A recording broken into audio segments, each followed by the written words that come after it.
আসল heart cracking, পেশি কাঁপানো। কিন্তু পরের সেকেন্ডে তিনি ভেঙে পড়েন, প্রায় পড়ে গেছে। আমি দ্রুত একটি শীর্ষস্থানীয় নিউজাং পিল নিয়েছিলাম। তাৎক্ষণিকভাবে সুস্থ হয়ে ওঠেন। তখনই আমি আবিষ্কার করলাম সিস্টেম ইন্টারফেস দেখায় যে হোস্ট জিয়াও হেং বডি রিফাইনিংয়ের প্রথম স্তরটি উন্নত করেছেন।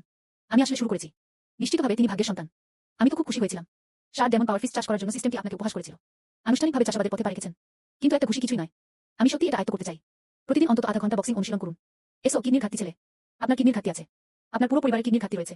আমি গোপনে অভিশাপ দিলাম। বক্সিংয়ের আরেকটি সেট অনুশীলন করেছিলেন। দেখলাম চারপাশের পরিবেশ ধীরে ধীরে শান্ত হয়ে গেছে। তারপর সে ঘরে ফিরে গেল।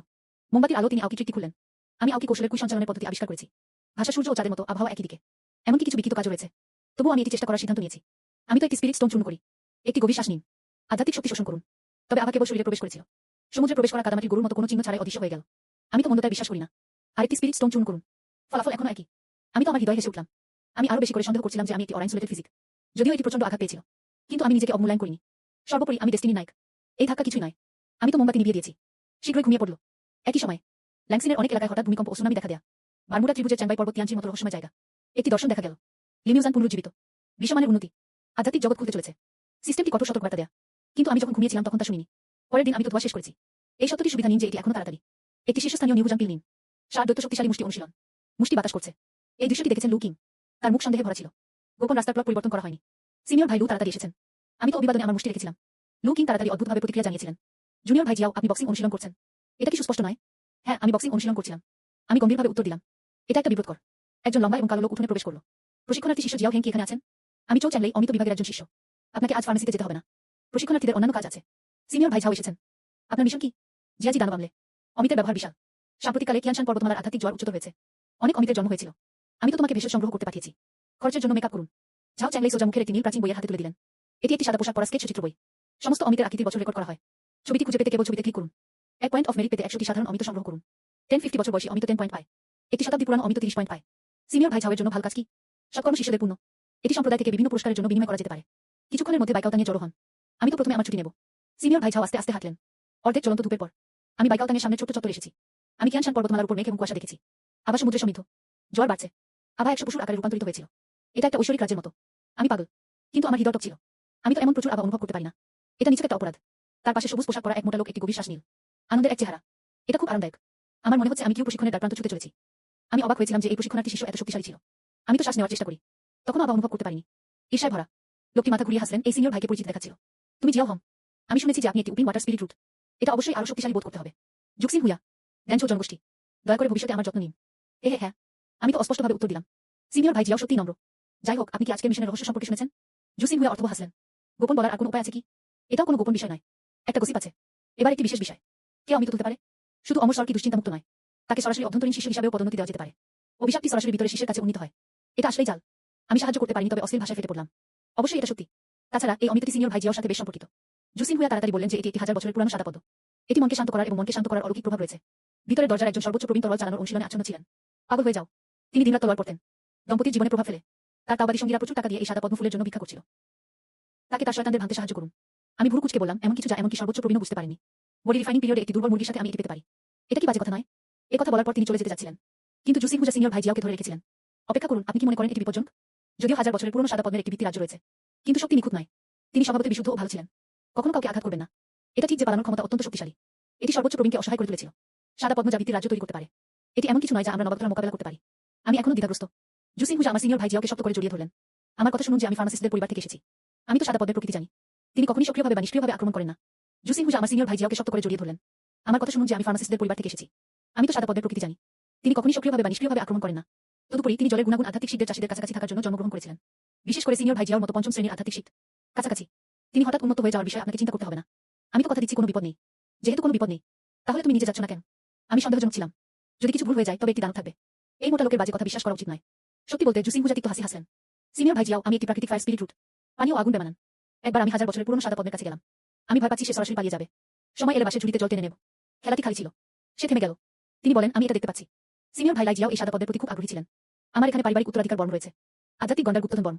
এটি মহান দানব গন্ডারের সিংহের সিং থেকে পরিমার্জিত করা হয়। এটি জল এড়াতে পারে। ডিফেন্স অত্যন্ত শক্তিশালী। এটি শূন্য পিলের মহান রাজ্যকে প্রতিরোধ করতে পারে। আপনার সমস্ত শক্তি দিয়ে আঘাত করতে পারেন। আমি এটা সিনিয়র ভাই জিয়াওকে ধার দিয়েছি। এখন আপনার আশ্বস্ত হওয়া উচিত। তার হাতে চকচকে বর্মের দিকে তাকিয়ে আমার চোখ সোজা হয়ে গেল। এই ছোট্ট মোটা লোকটির এমন একটি সম্পদ রয়েছে। তবুও আমি মাথা নাড়লাম এবং দুঃখিত ছিলাম। জুনিয়র ভাই জুয়ের বিষয়টি ফাউন্ডেশন বিল্ডিং রাজ্যের আত্মার সাথে জড়িত ছিল। এটা একটা বড় ব্যাপার। এ বিষয়ে কিছু করতে না পারার জন্য আমাকে ক্ষমা করবেন। জুসিন হুয়া তার ঠোঁট কুঁচকে গেল এবং কিছুই করতে পারল না। তাহলে কেন তুমি এখনো আমার পরিবারের উত্তরাধিকার বর্ণ স্পর্শ করছো? এটি একটি উন্নত স্মার্ট প্রোপ। এটা খুব ব্যয়বহুল, ঠিক আছে? আপনি যদি নাটকটি না নেন তবে চারপাশে গন্ডগোল করবেন না। আমি হাসতে হাসতে আমার হাত সরিয়ে নিলাম। সে তাড়াতাড়ি আমার বড় ভাই জিয়াওকে আবার জড়িয়ে ধরল। আমি তো আপনাকে বর্ণধার দিতে রাজি। আপনি আর কি চিন্তা করেন? তুমি কি ভয় পাচ্ছ যে আমি তোমার সাথে ভিতরের দরজার জায়গার জন্য প্রতিযোগিতা করব? আমি জুসিন হুয়া সেই ধরনের মানুষ নই। আমি বসন্ত ও শরৎকালের ইতিহাস পড়েছি। আপনি যদি বসন্ত এবং শরৎ অ্যানাউন্স করেন আপনি আপনাকে আরো বিশ্বাস করতে পারবেন না। হলুদ বই পড়ার মধ্যে ভালো কিছু নেই। আমি তো গোপনে নিজেকে অপবাদ দিয়েছি। ঘুরে দাঁড়ান এবং চলে যান। জুসিন হুয়া উদ্বিগ্ন ছিলেন। সে আমার হাত শক্ত করে চেপে ধরল। আকাশে ওঠার এটি একটি সুযোগ। সুযোগ হাতছাড়া করা উচিত নয়। ক্ষতি আর আসবে না। আপনি কি হাল ছেড়ে দেবেন? আমি দেখছি। সিনিয়র ভাই জিয়াও আমাকে বিশ্বাস করেন না। ভাবুন আমি তোমার সুযোগ চুরি করতে যাচ্ছি। আমি তো স্বর্গীয় শপথ করতে পারি। আমি জুসিন হুয়া ভিতরের দরজার যোগ্যতার জন্য কখনই আপনার সাথে প্রতিযোগিতা করব না। আপনি যদি এই শপথ ভঙ্গ করেন স্বর্গ পৃথিবীকে শাস্তি দেয়। আমার হৃদয় নড়ে গেছে। তিনি কি আসলেই তাকে ভুল বুঝেছেন? আমার খুব বেশি চিন্তা করার জন্য অপেক্ষা করবেন না। তিনি আবার বললেন, সিনিয়র ভাই জিয়াও, আমি যা কিছু করি তা তার জন্য নয়, শুধু আপনাকে আরামে দেখার জন্য। আমার মতো যে বহু বছর ধরে আলাদা হয়ে গেছে। থামো থামো থামো, আমাকে থামাও এবং দ্রুত তার জুনিয়র ভাইজুকে বাধা দেয়। আমার বয়স মাত্র 18 বছর। তোমার চেয়ে অনেক বড় নয়। আসুন আমাদের সহকর্মীদের সাথে বন্ধুত্বের কথা বলা যাক। ওহ সিনিয়র ভাই জিয়াও, তুমি আমাকে কথা শেষ করতে দাও। জুসিন হুয়া তাড়াতাড়ি বললেন, আসলে আমার একটি অনিচ্ছুক অনুরোধ রয়েছে। আপনি যদি সাদা পদ্ম বাছাই করতে পারেন, আমি তো আমাকে একটি পাপড়ি দিয়ে পুরস্কৃত করার আশা করি। আপনার ভিতরের দরজার দিকে অগ্রসর হওয়ার জন্য অপেক্ষা করছি। দয়া করে আমার আরো যত্ন নিন। আমার শিখ ভালো নয়। আমি আশঙ্কা করছি যে 3 বছরের মধ্যে একটি ভিত্তি তৈরি করা কঠিন হবে। আমি এই সম্প্রদায় ছাড়তে চাই না। আমি শুনেছি যে ভিতরে শিশুরা চাকরি নিয়োগ করতে পারে। আপনি যদি এটি অপছন্দ না করেন, আমি ভাই জিয়ার পক্ষে কাজ করতে চাই। শুনুন যে তার চাওয়ার কিছু আছে। আমি তো স্বস্তির নিঃশ্বাস ফেললাম। এই সময় সিস্টেম প্রম্পট বেজে উঠল। নতুন side quest lotus speaking little বয়কে ট্রিগার করুন। মিশনের বিবরণ 1000 বছরের পুরানো সাদা পদ্ম ফুল বাছাই করুন। আপনি যদি সফল হন তবে আপনি 10,000 বছরের পুরানো সাদা পদ্ম প্রাণশক্তি বড়ি পাবেন। 10 কিউআই এবং রক্তের বড়ি। আমার হৃদয়ে কোনো সন্দেহ নেই। তার বুক চাপড়ে দিয়ে বলল, চিন্তা করো না, আমাকে অনুসরণ করো। অমরত্বের পথ উঁচু নয়। যখন আমি সর্বোচ্চ অমর সম্রাট হব, আমি আপনাকে একজন অমর কর্মকর্তা হিসেবে পুরস্কৃত করব। জুসিন হুজা প্রায় জোরে হেসে উঠল। এই বলে সিনিয়র ভাই জিয়াও রাজি হন। আচ্ছা, আমি সেই 1000 বছরের পুরনো সাদা পদ্ম পেতে বাধ্য। এই মুহূর্তে জুসেন গ্রামের প্রবীণদের কাছ থেকে একটি পুরানো কণ্ঠস্বর এসেছিল। সবাই, নির্দিষ্ট পরিস্থিতিটি আপনার জ্যেষ্ঠ ভাই ঝাওয়ের বলা উচিত ছিল। বুড়ো শুধু আরো ওষুধ চেয়েছিল। ভালো ওষুধ, বুঝতে পারছেন? সবাই একযোগে সারা দিল। এটা বুঝতে পেরে ভালো লাগছে। চ্যাংলেই, ওদের হাতে নিয়ে যাও। সান চ্যাংসিং তার হাত নাড়ল। সোনার মতো দেখতে কিন্তু সোনার মতো নয় এমন একটি টুকরো ফেলে দিন। এটি একটি টোকেনের মতো দেখাচ্ছে যা জেদ নয়। কালো এবং শক্তিশালী ঝাও চ্যাংলেই টোকেনটি গ্রহণ করেছিলেন। এটা এল্ডার সান। অতঃপর তিনি আমাদের পথে নিয়ে গেলেন। শীঘ্রই আমরা শত শত মাইল দূরে কিয়ানশানের মূল চূড়ায় পৌঁছলাম। এখানে কুয়াশাচ্ছন্ন। মেঘের সমুদ্র মন্থন করছে। আভা আশ্চর্যজনক। জুসিন হুয়া একটি দীর্ঘশ্বাস নিলেন। চোখ জলজল করে উঠল। এটি এত আরামদায়ক, আমার মনে হয় ট্রিপল কুই অনুশীলন ঠিক কোনার কাছাকাছি। সিনিয়র ভাই জিয়াও, আপনারও এটা তাড়াতাড়ি শোষণ করা উচিত। এই ধরনের আভা জোয়ার বছরে একবারই ঘটে। আমি তো আমার হৃদয় তিক্ত হাসলাম, জেনে যে তিনি একটি অরান্তরক শরীর। আমি তখনও দুই চুমুক দেওয়ার ভান করলাম। ভুল রোগ নির্ণয়ের ক্ষেত্রে। কিন্তু ফলাফল এখনো প্রতিক্রিয়াশীল নয়। অবশ্যই একটা অনুভূতি আছে। আমি অদ্ভুতভাবে বললাম। কয়েকটি অদ্ভুত শব্দ। আমি তো জুসিন হুয়া টেনে নিলাম। জুনিয়র ভাইজু, আপনি কি জানেন 1000 বছরের পুরনো সাদা পদ্ম কোথায় জন্মে? বলা হয় যে প্রধান শিখরে একটি 10,000 বছরের পুরানো বরফ পুল রয়েছে। পুকুরে সাদা পদ্ম ফুল জন্মায়। জুসিন হুয়া বলেছেন। মাস্টার লিচিংশি, ভাই এটা তোমাকে দিয়েছে। সেটাও বইয়ে লিপিবদ্ধ করতে হবে। কথা বলতে বলতে চোখ চ্যাংলে কথা বলেন জুনিয়র ভাইয়েরা। যদিও কিয়ানশানের প্রধান সঙ্গে কোনো দুর্দান্ত দানব নেই, তবে আবার জোয়ার যন্ত্রটিকে দানবে রূপান্তরিত করতে পারে। 3 বা 5 জনের গ্রুপে কাজ করা আপনার পক্ষে সবচেয়ে ভালো। একে অপরের যত্ন নিন। এটাই হল যোগাযোগ। বিপদের ক্ষেত্রে এই তাবিজটি পোড়ান। আমি যত তাড়াতাড়ি সম্ভব উদ্ধারে আসবো। এখন আসুন তাদের আলাদাভাবে গ্রুপ করা যাক। জুসিন হুয়া তৎক্ষণাৎ বললেন, সিনিয়র ভাই জিয়াও, আমি তো আপনার সাথে একটি গ্রুপে আছি। আমি এটা চাইতে পারি না। দুটি কুই প্রশিক্ষণের সাথে কামান খাদ্য রয়েছে। আপনি কিছুক্ষণের জন্য বিপদ সহ্য করতে পারেন। আপনার কি পরিচিত বন্ধু আছে? এটি একসাথে করা যেতে পারে। জুসিন হুয়া তার কণ্ঠস্বর নিচু করলেন। একেবারেই না। মানুষের হৃদয় পেট দ্বারা আলাদা হয়ে যায়। সম্পদ চলছে। সাদা পদ্মফুল খুব মূল্যবান। যদি আপনি কোনো খলনায়কের মুখোমুখি হন, তোমার সুযোগ চলে গেছে। প্রথম দর্শনে আমার আর তোমার মতো ভালো আর কেউ নেই। আসলে তিনি গ্রুপ শোডাউনে আসতে চাননি। আমি মাথা নাড়লাম। আমি মনে করি তিনি যা বলেছেন তা বোধগম্য। তিনি তো যথেষ্ট কামানের খাদ্য। দুজনেই কন্টাক্ট তাবিজ পেয়েছিলেন। তারপর তিনি 10,000 বছর ধরে সোজা বরফের পুকুরে চলে গেলেন। পথে আমি উড়ন্ত হওয়ার মতো হাঁটছিলাম। চুনচিনিও অনুসরণ করেছেন। শারীরিকভাবে খুব শক্তিশালী হওয়ার জন্য গোপনে আমাকে তিরস্কার করা। আমি তো পাহাড়ের অর্ধেক পথ হেঁটে গেলাম। ঠান্ডা বাতাস চুরির মতো ছিল। তাপমাত্রা কমে গেছে। আমি তো আসলে সাদা তুষারপাত দেখতে পাচ্ছি। ধুর, এটা গ্রীষ্ম। আমি তো ঘটনাস্থলেই হতবাক হয়ে গিয়েছিলাম। জুসিন হুয়া ব্যাখ্যা করেছেন। এটি বরফের পাথর যা জলবায়ুকে প্রভাবিত করে। আপনি পুলের যত কাছাকাছি যাবেন তত বেশি ঠান্ডা হবে। 10 মাইল ব্যাসার্ধ কঠোর শীতের সাথে তুলনীয়। আমি গোপনে বিরক্ত হয়েছিলাম। আমি জানতাম আমার একটি সুতির কোট আনা উচিত। মাথা ঘুরিয়ে দেখো জুসিন হুয়া কাঁপছে। তিনি জুনিয়র ভাইজুকে জিজ্ঞাসা করলেন, তোমার কি ঠান্ডা লাগছে? সত্যিকারের কেউ কি শরীরকে ঠান্ডা থেকে রক্ষা করতে পারে না? জুসিন হুয়া সবেমাত্র একটি হাসি চেপে ধরলেন, সিনিয়র ভাই জিয়াও, আমি আমার আসল শক্তি বাঁচাতে চাই। জরুরি অবস্থার ক্ষেত্রে। আমি ভয় পাচ্ছি আমি তোমাকে টেনে নামিয়ে আনব। আসলে তিনি লম্বা প্যান্ট পরতেন না। ক্রুদের এয়ার কন্ডিশনার দ্বারা দম বন্ধ হয়ে গিয়েছিল। কিন্তু আমি সত্যি কথা বলার সাহস পাই না। আমি তো সরে গিয়েছিলাম। গোপনে তাকে কামানের খাদ্য হিসাবে ব্যবহার করার জন্য নিজেকে দোষারোপ করেছিলেন। কিন্তু সে আমাকে নিয়ে অনেক কিছু ভাবেন। জুনিয়র ভাইজু, তুমি আমার প্রিয় আত্মীয় স্বজন ও ভাইবোন। ভাইয়েরা সবেমাত্র কথা শেষ করলেন। সামনে ঘন কুয়াশা ছত্রভঙ্গ হয়ে গেল। আমার সামনে একটা বড় হিমশীতল হ্রদ হাজির হলো। হ্রদের মাঝখানে ছোট দ্বীপটি সবুজ গাছপালা দ্বারা আচ্ছাদিত। হ্রদের উত্তর পূর্ব কোণ খাঁটি সাদা রঙের ছোঁয়া দেখা গেল। এটি 1000 বছরের পুরনো সাদা পদ্ম। বাহ, এটি সত্যি 1000 বছরের পুরনো সাদা পদ্ম। উত্তেজিত হয়ে বললেন জুসিন হুয়া। জিয়াও ভাই, আমরা খুব ভাগ্যবান। আমি তো ভুরু কুঁচকে গেলাম। সে যতই নম্র হোক না কেন সে লড়াই করে। পালানোর ক্ষমতা অবশ্যই দুর্বল নয়। জুসিন হুয়া একটি 40 সেন্টিমিটার লম্বা ছুরি বের করেছিলেন। সিনিয়র ভাই জিয়াও, পবিত্র মায়ের কাছ থেকে জন্মগ্রহণকারী সাদা পদ্ম। দুনিয়ার দুঃখ দুর্দশা আমি দেখতে পাচ্ছি না। তুমি নিজেকে ছুরিকাঘাত করো। অজ্ঞান হওয়ার ভান করে এবং হ্রদে পড়ে যায়। তার মনে হচ্ছে তুমি মারা যাচ্ছ। আপনাকে বাঁচানোর জন্য অবশ্যই উদ্যোগ নেবেন। তখনই তিনি সবচেয়ে দুর্বল অবস্থায় ছিলেন। তুমি তার ভিত্তি ধরো। সে দৌড়াতে পারছিল না। আমি মানসিকভাবে প্রতিবন্ধীদের জন্য যত্নশীল চোখে তার দিকে তাকালাম। জুনিয়র ভাইজু, তুমি কি মনে করো আমাকে দ্বিতীয় বাহিনীর মতো দেখাচ্ছে? আপনি প্রথমে চেষ্টা করছেন না কেন? জুসিন হুয়া তাড়াতাড়ি পিছু হটে গেল। সিনিয়র ভাই জিয়াও ভুলে গিয়েছিলেন যে আমি একটি ফায়ার স্পিরিট রুট ছিলাম। পানি ও আগুন বেমানান। ঠিক আছে, তুমি জিতেছো। আমি তো হাত নাড়লাম। ঘুরে দাঁড়ান এবং চলে যান।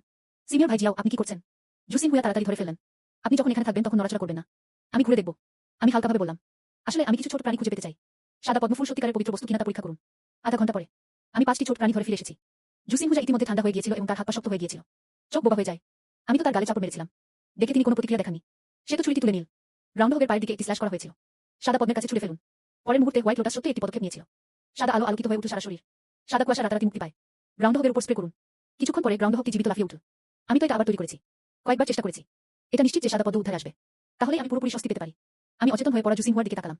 আমি গোপনে দুঃখিত বলেছিলাম। তিনি ছুরিটি তুলে নিয়ে তার হাত কেটে ফেললেন। কিছু রক্ত সংগ্রহ করে নিজের গায়ে লেপন করল। তারপর বরফের মধ্যে ছাপ দিন। আপনার শ্বাস সমেত করুন। মৃত্যুর কাছাকাছি অবস্থা হিসাবে ছদ্মবেশ ধারণ করে আস্তে আস্তে সাদা পদ্মের দিকে এগিয়ে যাচ্ছে। হোয়াইট লোটাসে যান। নিশ্চিতভাবে তিনি প্রতারিত হয়েছিলেন। যে মুহূর্তে তিনি আমাকে সুস্থ করার জন্য তার সারমর্ম ছেড়ে দিয়েছিলেন, আমি তো নির্লজ্জভাবে গুলি করেছি। তার রাইজম ধরল। এটা আমার উত্তেজনা ধরে ফেলেছে। সিস্টেম প্রম্পটি এলোমেলোভাবে শোনা যায়। হাজার বছরের পুরানো সাদা পদ্ম বাছাই করার জন্য আয়োজককে অভিনন্দন। সম্পূর্ণ সাইড কোয়েস্টগুলি। বায়ুমণ্ডলীয় ভাগ্যের কারণে বোনাস। পুরস্কারগুলি সুপার দ্বিগুণ করা হয়। খাঁটি সাদা পদ্মের প্রোটোটাইপ পান। গোল্ডেন পিল রিয়েলম 100টি প্রাণশক্তি বড়ি এবং 100টি কিউ এবং রক্তের বড়ি আনলক করে। আমি তো একটি পদ্মফুল বাছাই করেছি। এটি সিস্টেম ব্যাকপ্যাকে রাখুন। সাদা পদ্মকে বলল, অমরত্ব অর্জনের জন্য অপেক্ষা করুন। এটি আপনার জন্য আপনার আসল শরীরকে নতুন রূপ দেবে। তোমাকে অমর করে দাও। এই সময় জুসিন হুয়ার দুর্বল সাহায্যের আর্তনাদ থেকে এসেছিল সিনিয়র ভাই জিয়াও। সাহায্য করুন, আমি দ্রুত সাঁতার কেটে তাকে তীরে নিয়ে যেতে সহায়তা করেছি। তাকে একটি পদ্মফুল দাও। জুনিয়র ভাই জু তোমাকে প্রতিজ্ঞা করেছিলেন। ওটা ঠিক।